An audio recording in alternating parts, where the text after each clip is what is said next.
Bonjour à tous, bonjour à toutes. Stevenson disait dans une citation, il n'y a que 3 sujets de conversation. Je suis moi, vous êtes vous, et les autres sont les étrangers. Pour reprendre ces mots, mon rôle est d'inviter des artistes pour mettre en lumière ce qui chez eux est étranger pour vous. Un moment exclusif pour rentrer et accéder à un univers musical. Bienvenue dans la saison 2 du podcast Hype Soul.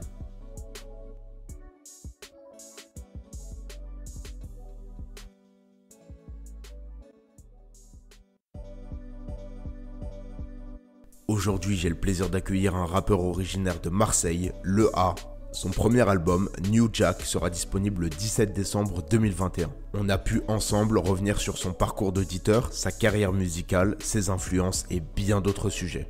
Bienvenue dans le 6e épisode de la saison 2, Un moment avec Le A.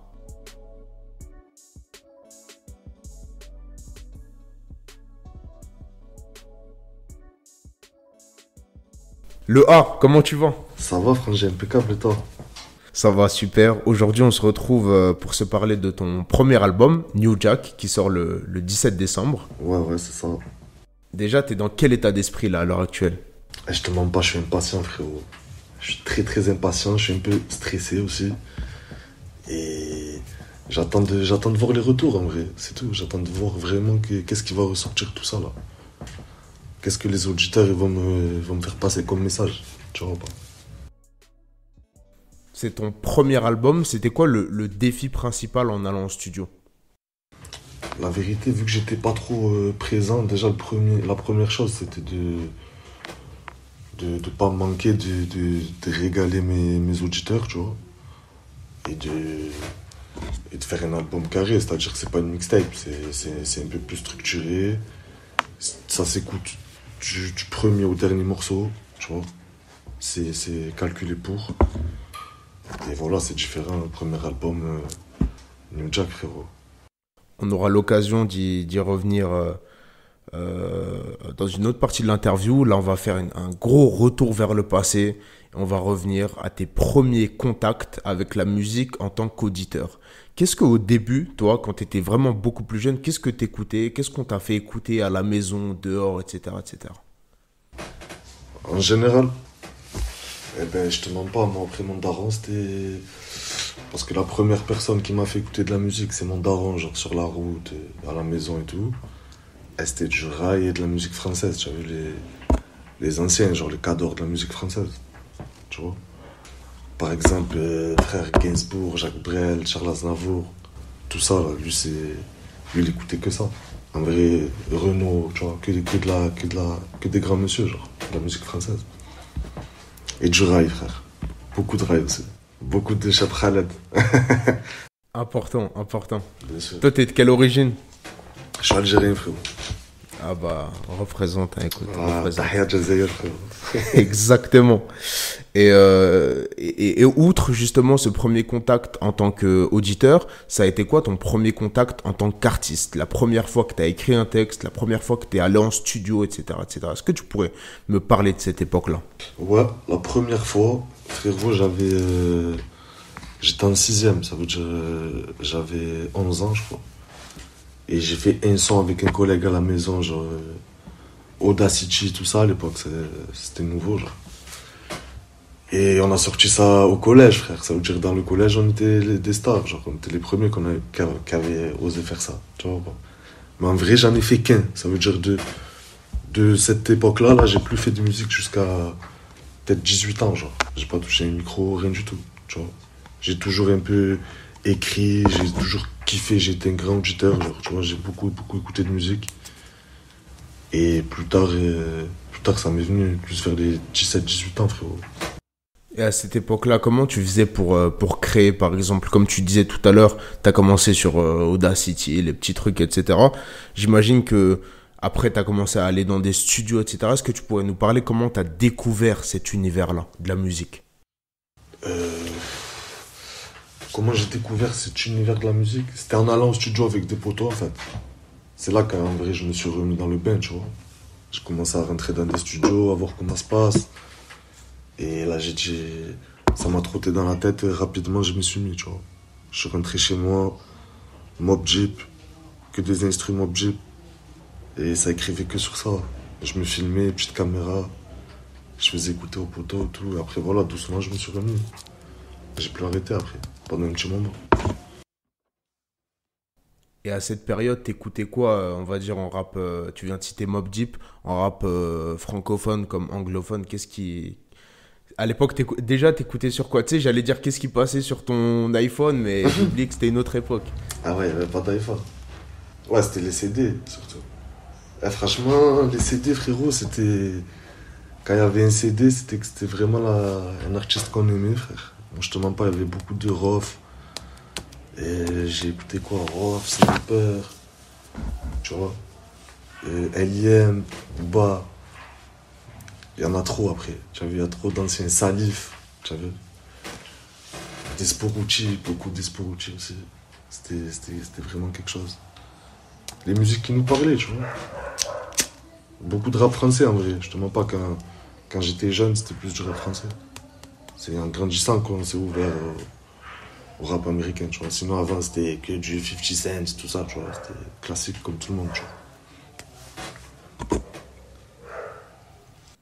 Mais c'est intéressant parce que c'est quoi la relation qu'a Rof avec Marseille? Tous les artistes marseillais, ils ont tous eu Rof dans les oreilles de Jula, Naps, YL, tout ça. Ils citent tous Rof comme référence. Tu penses qu'il avait une vraie résonance particulière à Marseille?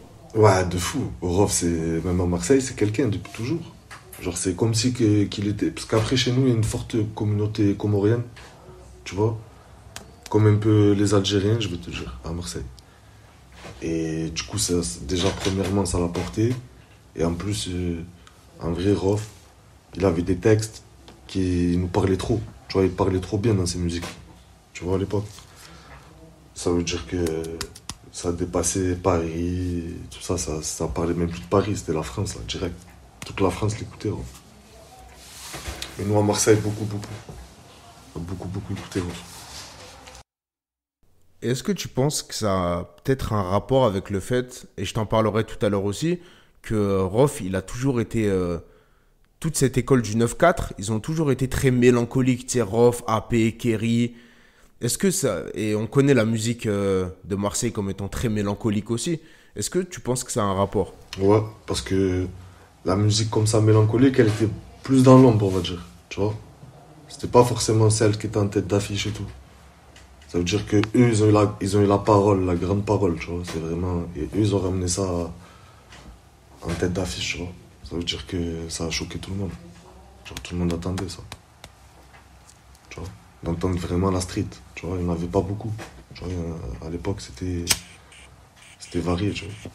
Quand est-ce que tu as sorti ton premier titre sur les plateformes de streaming? Ton premier titre officiellement? J'ai pas la date exacte, mais c'est Training Day, mon premier titre que j'ai sorti officiellement. Donc celui-là, c'est symbolique un peu, c'est le bébé celui-là. Et par rapport à ça, est-ce que toi, tu as directement voulu rentrer dans le côté business du rap? Je m'explique. Est-ce que tu as directement voulu savoir, par exemple, quel revenu va générer ton titre, comment distribuer ton projet, etc. C'est quand tu as mis réellement la tête dans le business, à savoir comment tu pouvais finalement contrôler un petit peu ton univers et en étant un artiste? En fait, moi, avant de sortir mon premier son, je connaissais un petit peu tout ça, tu vois, déjà. C'est-à-dire que j'avais un petit peu de connaissances dans tout ça. Mais malgré tout, ouais, quand j'ai sorti ma musique, je pensais pas trop à ça, tu vois. Je pensais juste à... Je voulais que ça, les gens ils pètent leur tête, en fait. Je voulais voir si j'étais fou ou pas, tu as capté ou pas. Voilà, et c'était ma première attente, c'est d'avoir des bons retours. Tu vois, les vues, c'était même pas pour les chiffres. C'était juste pour que ça parle à un maximum de personnes, en fait. Tu vois. Et après, bien sûr, plus tard, tu te mets dans... Tu es obligé de rentrer ta tête dans le business. Et à quel moment tu t'es dit qu'il y avait quelque chose à jouer? En vrai, dès que j'ai été contacté pour me distribuer ma musique en maison de disque, tu vois, on n'a pas tout de suite accepté parce qu'on ne savait pas trop comment ça se passait. Tu vois, on avait un peu peur de tout ça. Et après plusieurs demandes et tout, tu vois, on s'est dit, vas-y, il y a un truc à faire, on va y aller. Ça veut dire là, en vrai, c'est devenu plus sérieux dans nos têtes. Dès que tu es un peu structuré et tout ça, forcément, tu gamberges plus pareil, genre. Tu es obligé d'être plus professionnel dans ce que tu fais. Et c'était avec quel distrib que vous avez signé au tout début? Avec Believe. Là, je suis toujours avec eux là, pour cet album. Et voilà. Ça se passe bien, là, tranquille. Tu t'es entouré par exemple d'une vraie équipe avant de lire les contrats, avant de rentrer réellement dans ça? Est-ce que t'as pris un baveux déjà? Ouais, ça c'est la base. J'ai pris un bon baveux, tu vois.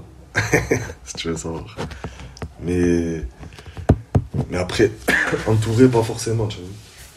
Comme tu as dit, j'ai usé d'un baveux, c'est le plus important, tu vois. Après, d'avoir un bon avocat, c'est son métier, le mec, tu vois. Les gens, après, les gens, ils parlent beaucoup, mais voilà. Faut parler avec des professionnels, tu vois, frérot. Et j'ai pas encore une grosse équipe, tu vois. Je te mens pas, je suis encore dans ça, parce qu'on peut pas se mettre avec n'importe qui, tu vois. Juste pour avoir une équipe. Quand tu commences, tu comprends que vraiment, c'est trop important, en fait, l'équipe. C'est la base, tu vois. Donc, faut pas se manquer sur ça. C'est vrai, autant avoir des gens vraiment fiables. Et par exemple, quand tu prends un avocat, tu sais que tu vas le payer, qui va te demander certes beaucoup, mais qui va faire un vrai travail au lieu d'un poteau qui va même pas être objectif sur ta musique, qui va... Ah ouais, tu vas dans le mur si tu fais ça. C'est interdit, ça. Tu penses que amitié et business, c'est compatible? Ouais, je pense que c'est compatible. Après, c'est très délicat, donc ça casse beaucoup. Ça veut dire ça tient pas toujours. Genre, la plupart du temps, ça tient pas. Mais il y a des cas où ça tient bien, ça marche bien, tu vois. Mais c'est délicat, faut savoir faire la part des choses, en fait. Et ça, les gens, malheureusement, tu vois, il n'y a pas beaucoup de gens qui savent faire la part des choses. C'est ça qui crée les conflits, tu vois. Moi, je pense à une célèbre interview de Salif que j'ai déjà citée en interview. Un jour, il disait, Salif, particulièrement avec le succès de la musique, des vrais poteaux, il t'en reste 3. Comme ça, il montrait sa main. Il disait sur les 3, compte celui qui veut ton genre, compte celui qui veut baiser ta meuf, et le dernier, compte celui qui t'en veut, tu sais pas pourquoi, et il est quand même susceptible de venir te niquer un jour. Est-ce que toi, avec le succès justement, avec la musique, t'as vu des gens s'éloigner naturellement de toi? Ou changer complètement? Ouais, ça c'est réel, de toute façon, ce qu'il a dit c'est réel, à mort. Mais après, frérot, c'est comme ça, la vie elle est cruelle, mon frère, tu vois, c'est même pas dans la musique en vrai, tu vois. Nous on dit ça parce qu'on est dans ça, on choque, mais après réussi dans tout ce que tu veux, ça va être la même chose, frérot. Tu vois, l'être humain il est comme ça. Je suis d'accord avec Salif 100%, mais c'est pas que dans la musique, je pense.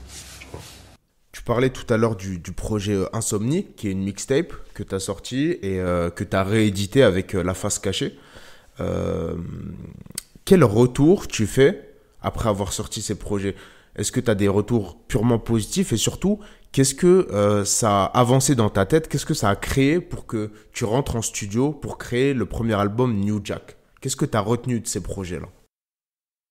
Franchement, je te mens pas, j'ai eu des vrais retours, frérot, tu vois, sur ce projet. Genre, plus que ce à quoi je m'attendais. Et en plus, c'était un peu, comment dire, c'est un projet qui vit, tu vois, encore aujourd'hui. Parce qu'il y a des sons qui étaient, tu vois, ils tournent de plus en plus, même, j'ai envie de te dire. Baby Mama, rien que sur Spotify, il est à plus d'1 million de streams. Ouais, celui-là, ouais, il a marché à mort. Je m'attendais pas en plus, tu vois, moi, c'est pas mon terrain, ça, à la base. Tu vois, je m'étais un peu aventuré. Et ça a matché, frérot. Sur celui-là, les gens, ils ont kiffé, tu vois. Je pense que c'est les petites meufs aussi, elles ont kiffé à mort ce morceau. J'ai l'impression. Il en faut des titres pour les meufs au fond. Bien sûr, faut penser à tout le monde, frère. Tu vois. Et en vrai, ouais, ça m'a appris à travailler, parce que je te mens pas, je travaille beaucoup seul, tu vois. À part, tu vois, je travaille avec beaucoup de beatmakers, des ingénieurs du son, tout ça, mais sinon, à part ça, je travaille tout seul. Comment tu fais de la musique au fond? C'est quoi ton processus créatif? Mon processus, déjà, j'écris dans ma vie, tu as vu, j'écris beaucoup. Genre, à tout moment, je vais écrire. Ça veut dire, je vais pas écrire que au studio. Pas qu'avec une prod et tout, je vais écrire mes phrases sans prod, sans rien, que dans ma journée, tu vois. Comme ça, là, quand ça va me venir. Sinon, après, ça disparaît, frère. Tu vois, la mémoire, elle est saturée. Bien sûr. Et après, tu vois, là, par exemple, pour l'album, j'essaie de voir de quelle couleur j'avais besoin, tu vois. Donc j'allais aller dans ces styles de prod, j'allais chercher des prods dans ça, et après, voilà, je m'enferme au studio, frérot. Je me mets dans ma bulle, je te mens pas. Genre, je vais seul au studio comme un fou, tu vois, des fois. Je suis pas tout le temps avec des potos ou quoi, tu vois. Je m'enferme 6 heures, 10 heures. Voilà. Comme ça, frérot. Mais en vrai, c'est tous les jours, tu vois. C'est un travail de tous les jours. Tous les jours, toutes les nuits, frère. Surtout la nuit. Surtout la nuit, frère. Ouais, en vrai, il n'y a même pas d'heure. Je te demande pas, des fois, on rentre, il fait jour, on ressort, il fait jour. Mais entre-temps, il faisait nuit.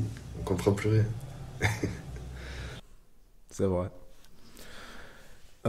Moi, je voulais te parler de quelque chose. Quand on m'a envoyé toutes les informations de l'album, etc., je préparais l'interview avec un petit café crème, comme d'hab. Ouais. Et j'ai regardé la pochette de l'album. Elle m'a intrigué, tu vois. Et je me suis dit, déjà, qu'est-ce que t'écris sur quel titre t'es en train d'écrire sur le petit papier, là? Là, sur le petit papier, j'étais en train d'écrire la tracklist. Tu vois, bon, c'est pas visible à l'image, tu vois. Mais j'étais en train d'écrire la tracklist. Et en vrai, la pochette, c'est... Comment te dire? Déjà, le nom de l'album, c'est une référence à un film, tu vois. Un gros film, ça veut dire que j'ai voulu faire une pochette un peu... Cinématographique. Voilà, exactement, en mode affiche de film, tu vois. Même dans la police, comme c'est fait et tout, je trouve que ça a bien marché. Et voilà. Et en fait, l'image de la pochette, c'est un peu, comment te dire, que je suis en train d'écrire, de faire ma musique au milieu de, tu vois, au milieu d'un petit bordel, qui est ma ville. Voilà, exactement. New Jack City, frère. Marseille, c'est du New Jack City, comme tu le dis dans un titre d'ailleurs. C'est ça, frère. Comment toi tu définirais ton style? Parce que quand les gens parlent de toi, je pense notamment à l'équipe avec laquelle tu bosses sur la promo, moi ça m'a beaucoup intrigué. J'ai vu du mélange entre du rap, du R&B, du jazz, de la pop. Et moi quand j'ai écouté l'album, je me suis rendu compte de ça. Que certaines fois il y a des sonorités très riches au final. Comment toi tu définis aujourd'hui ton propre style? Comment tu le vois? Moi je dirais que... Comment te dire? Je trouve que c'est un peu mélancolique et, tu vois, cruel à la fois sur certains morceaux et tout. Et après, c'est vrai que des fois, tu as vu, en termes de mélodie et tout, genre des fois, on va dans du R&B et tout, sans faire exprès, genre, tu vois, dans les sonorités et tout. Mais, comment te dire, les textes, ça reste moi, tu vois le délire? C'est ça, en fait, que j'essaye de garder. Tu vois, j'ai une identité, je peux pas m'en détacher, tu vois. Mais je sais pas, c'est peut-être la musique que j'ai écoutée dans ma vie, je sais pas, frère, ça vient peut-être de là. Est-ce que toi, par exemple, dans les artistes que tu as pu écouter, tu me disais qu'il y avait beaucoup de mélancolie, est-ce qu'il y en a qui ont pu vraiment t'influencer dans ta musique? Est-ce que tu retrouves certaines couleurs de certains artistes aujourd'hui dans ta musique à toi? Dans le rap, toi, tu veux dire? Dans le rap, où ça peut être complètement autre chose, hein. Parce que moi, je te mens pas, c'est même pas... Il n'y a pas beaucoup de rappeurs qui m'ont inspiré, parce que... Inspiré, c'est un grand mot, en fait. Tu vois le délire? Parce qu'il y a il y a trop de paramètres, tu vois le délire? Et... Il y a des artistes, j'ai beaucoup aimé ce qu'ils ont fait, mais ceux qui m'ont inspiré, c'est plus des grands monsieur, c'est même pas du rap, en fait. Tu vois? C'est plus des... Genre des Jacques Brel et tout, des Charles Aznavour. Et pour moi, ils m'ont choqué, tu vois? Des gens comme ça. Après, dans le rap, il y a quelques, tu vois, quelques grands monsieur aussi, comme ça.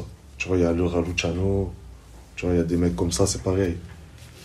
C'est des gens, bien sûr, ils t'inspirent, tu vois. Mais après, en vrai, moi, je fais la musique que... Je sais pas comment te dire. Presque comme si c'est ce que je veux écouter, genre, tu vois. C'est instinctif, tu vois. Et c'est intéressant de voir l'amour qu'ont les rappeurs pour des fois la variété, la chanson française, etc. Et je parlais avec Nakri il y a encore quelques semaines. Il me disait que son feat de rêve, c'est Claude François. En vrai, quand on fait de la musique et qu'on se retrouve à écouter des cracks comme ça, le choc, il fait que, tu vois, genre, tu te dis, moi, je fais ma musique, en vrai, tu te dis, je suis éclaté au sol, en fait. quand tu écoutes ça. Tu te dis, ils sont trop loin, ces mecs. Ils manient trop bien les mots. Tu vois, le message quand ils ont un message à passer, c'est trop beau, tu vois. Je pense que c'est ça. C'est intéressant, on parle d'anciens mélancoliques, d'anciens du 9-4. Il y a quelques mois, tu as collaboré avec Dry sur l'album Dysnomia, qui est sorti donc, il y a quelques mois. Est-ce que tu pourrais nous parler de cette connexion? Frérot, en fait, moi, j'ai un frérot du 9-4 qui travaille avec Dry beaucoup, tu vois, dans sa musique, tout ça, qui est proche de lui. Et du coup, Dry, il était en train de préparer son album, il voulait un peu de... En fait, il voulait un peu de sonorité de Marseille, tu vois, un petit son comme ça. Et du coup, mon poteau, il a fait écouter et tout. Le frangin, il a validé, et voilà, ils m'ont bipé, moi directement, tu vois. C'était carrément un plaisir, tu vois, ça veut dire... Je suis monté, on a fait ça. Et après, voilà, on a clippé ça chez moi à Marseille, tu vois. Mais grand monsieur, pareil, tu vois, c'est un ancien, frère. C'est genre gros respect pour moi, frère. Voilà. L'ayant rencontré bien et tout, je peux te dire que c'est un ancien. J'imagine que toi, quand tu étais plus jeune, tu as pu écouter un peu la Mafia Qu'un Free, Intouchable, tout ça. Ouais, c'est la base, tout ça. Mais c'est intéressant de voir à quel point, par exemple, un Dry, il a pu traverser les générations. Toi, par exemple, tu l'écoutais avec Mafia Qu'un Free, Intouchable à l'époque, et là, tu fites avec lui. C'est ça. Moi, je l'écoutais à l'époque de Section d'Assaut, un peu après, tu vois, vu que je suis plus jeune. Et après, je me suis retrouvé en interview avec lui. C'est complètement fou, cette longévité. Ouais, c'est un truc de fou. Genre, tu te dis, je l'écoutais quand j'étais petit, après, je fais un son avec lui. Ça veut dire, le mec, il a vraiment réussi à traverser le temps. C'est une dinguerie. Et le secret, c'est ça, faut savoir s'adapter, tu connais. On va parler d'un invité de ton projet, c'est Sifax. Comment elle s'est fait justement cette connexion avec Sifax? Je te mens pas, on a un frérot en commun en fait, tu vois. Il est connecté avec un gars à moi de Marseille. Et du coup, voilà, ça s'est fait naturellement, on s'est rencontrés. Tu vois, on a bien sympathisé et tout. Après, on est rentré en studio. Et voilà, on a fait 2 morceaux et j'ai pris le meilleur pour le projet. J'avais fait ça pour l'album, tu vois.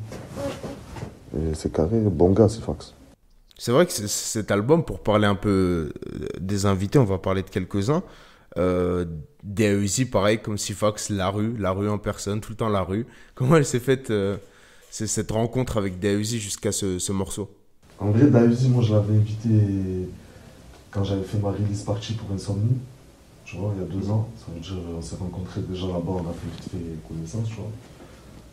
Du coup, on était branchés. Et moi, Old Peace de 13 blocs, c'est mon frérot, tu vois, de ce bras. Et du coup, ils sont branchés tous les deux, c'est des frères pareil. Et du coup, on s'est revus en studio, et voilà, on a fait un bon morceau. Tu vois, je l'ai invité pour l'album, il a répondu présent. Et ouais, sur l'album, on en parlait tout à l'heure, il y a des sonorités différentes. T'explores de nouveaux horizons musicaux. C'est intéressant de voir ça, mais je voulais te demander comment tu fais, toi, pour ne pas être redondant sur un album. Il me semble qu'il y a 17 ou 18 titres. Avec le bonus, ça fait 19. Comment tu as fait pour ne pas répéter? Parce qu'aujourd'hui, c'est un fléau chez les artistes qui font des albums de même 16-17 titres. Hein, et ils sont redondants. Comment tu t'y es pris, toi? en vrai, je te mens pas, frérot. Pour faire cet album, j'en ai fait 2, 3, genre, si tu veux savoir. Tu vois, j'ai écarté plein de morceaux. Tu vois, pour vraiment garder, comme tu as dit, pour pas être redondant, genre, pour que l'album, tu puisses l'écouter de la première à la dernière. Tu vois, sans que ça te casse la tête, genre. C'est un peu pris la tête, tu vois. C'est ce qu'il faut. Est-ce que tu penses que tu racontes une histoire du début à la fin? Franchement, ouais, parce que. Comment dire?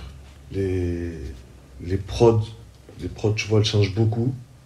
Mais en même temps, il y a une suite logique, tu vois. Il y a une ligne directrice. C'est pas n'importe quoi, tu vois. Ça veut dire que tu te laisses porter dans le truc. Et les textes, ils parlent de la même chose, tu vois. Pas pareil, mais ils parlent de la même chose. Je peux le délire. Tu parles beaucoup de réussite, de percée. T'en parlais déjà sur Insomnie. On sent que c'est un sujet vraiment, la réussite. Aujourd'hui, t'as quand même du succès, des millions de streams. Est-ce que est-ce que tu pensais, en écrivant ce premier morceau, en publiant le premier morceau officiel qui était Training Day, est-ce que tu pensais arriver déjà à ce niveau-là? Même pas. Franchement, même pas, pas du tout. Je pensais même pas que j'allais sortir une mixtape, tu vois. Et que si jamais j'en sortais une, je pensais même pas qu'elle allait plaire comme ça, tu vois.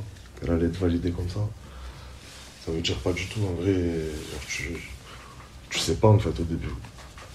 Au début, tu sais pas, tu fais ça, tu te dis peut-être que dans 2 mois, j'ai tout supprimé, tu vois. Mais après, une fois que tu passes tout ça, ça y est, tu vois, tu es dans le truc.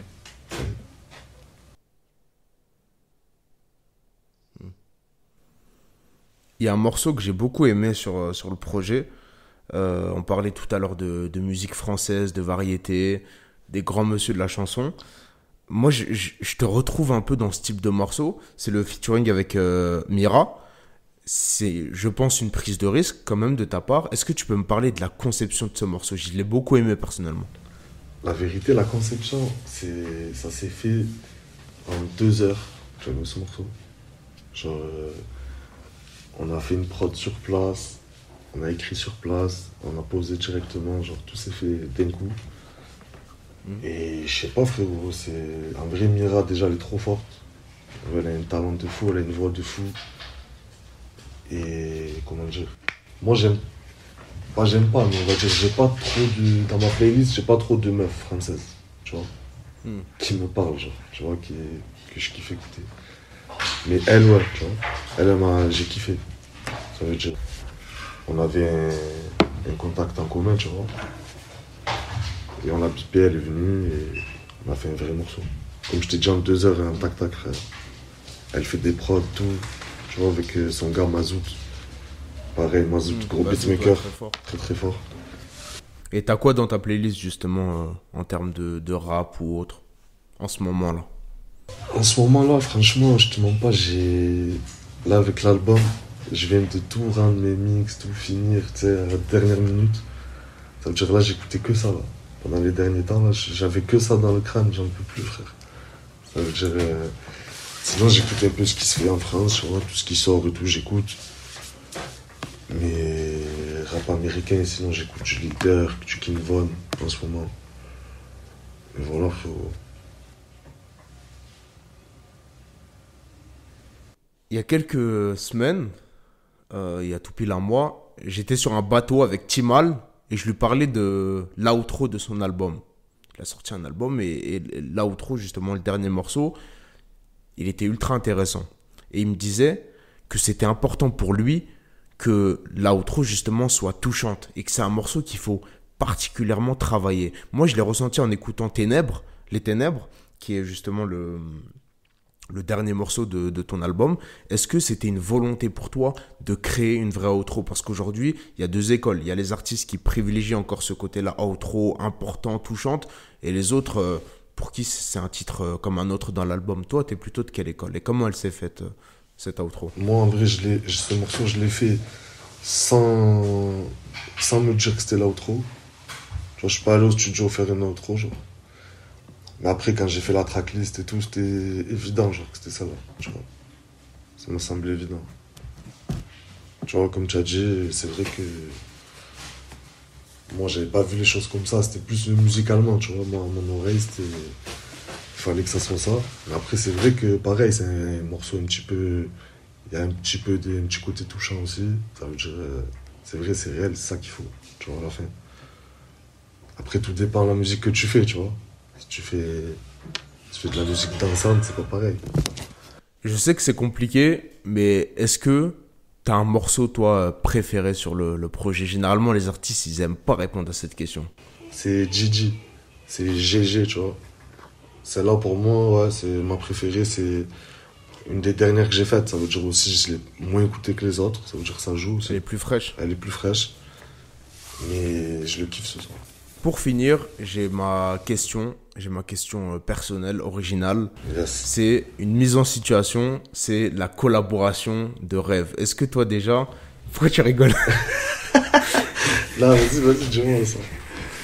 Est-ce qu'il y a une collaboration, toi, par exemple, depuis tout jeune, ça peut être un artiste qui est décédé, ça peut être une collaboration impossible d'un autre genre musical, ça peut être Claude François comme Jacques Brel. Est-ce qu'il y a une collaboration que tu aimerais particulièrement faire? Le temps d'une session studio, tu es avec l'artiste. Ce serait qui? Elle est dangereuse ta question, frère. Ah, tu vas kiffer la mise en situation, t'inquiète. Ah ouais, c'est pas fini en plus après. Ah non, c'est pas fini, c'est que le début. Putain, faut bien choisir là. Frère. Bon, vas-y. Cheb Hasni, frère.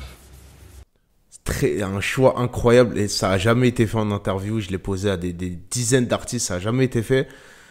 Maintenant, tu choisis le studio, il est où? On est dans quelle ville? Le studio, il est où? Ouais. Est-ce que tu l'emmènes à Marseille? Est-ce qu'on est en Algérie? Franchement, on est en Algérie, le sang. Oran ou Alger? On est dans un studio au centre-ville d'Alger. Cheb Hasni, il est un peu en retard au studio. T'es là, la porte, elle est là.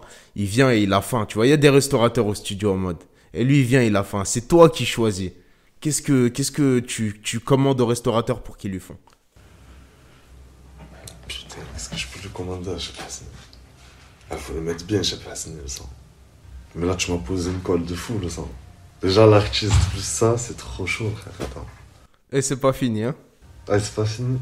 À la vérité, vu qu'on est à Alger, un bon Karenchika, Ouais. tu vois, bien chaud. Et je fais ramener ça en 2 secondes, frère. Comme ça, il mange vite fait, parce qu'il a les crocs, tu vois. Nature ou dans un sandwich? Dans un sandwich, ça, c'est la base. Quelle sauce? Harissa comme il faut? Exactement, un peu de commune, Voilà, parfait. tu vois, bien chaud. Comme ça, il mange direct, le frérot. Parce que, tu vois, il va avoir faim. Et après le studio, on se fait un bon resto, tu vois, on se fait une bonne vraie bouffe. Ok. Et maintenant, tu choisis l'ambiance du morceau. C'est toi qui drive le morceau. Sur quel type de prod vous partez? Comment il s'appelle le morceau et vous parlez de quoi dedans? Alors là, t'as le temps pour réfléchir. T'as tout le temps du monde là pour réfléchir. C'est toi qui choisis. Dis, vas-y, le A, c'est toi qui drive. Ah ouais, c'est bon, je Il drive. te dit, j'ai kiffé ta mélancolie, vas-y. Mais moi, je te mens pas, c'est ça, son mélancolique direct, frère. Son mélancolique, genre chanson d'amour à la Cheb Hasni, tu vois. Chanson d'amour de la street, genre, tu vois. Pas. Ouais. Tu vois, un bon mix entre les deux, tu vois. Pas. Pour moi, c'est bon. Le A, merci beaucoup pour cette interview. On rappelle l'album New Jack, disponible le 17 décembre partout. Yes. Est-ce que tu as un mot de la fin à ajouter? La vérité, allez streamer New Jack, mais surtout, faites-moi plaisir. Je veux que vous l'écoutiez de la 1 à la 19, tout droit. Avec des écouteurs, dans une bonne voiture, dans la chambre, comme vous voulez. Et après, j'attends vos retours, et voilà. Vous m'avez manqué. Et c'est reparti. Voilà. C'est la fin de cet épisode. Merci de l'avoir écouté. Vous pouvez retrouver tous les autres sur les plateformes de streaming. C'était Youssef sur Hypesoul. Et moi, je vous dis à très bientôt pour de nouvelles interviews.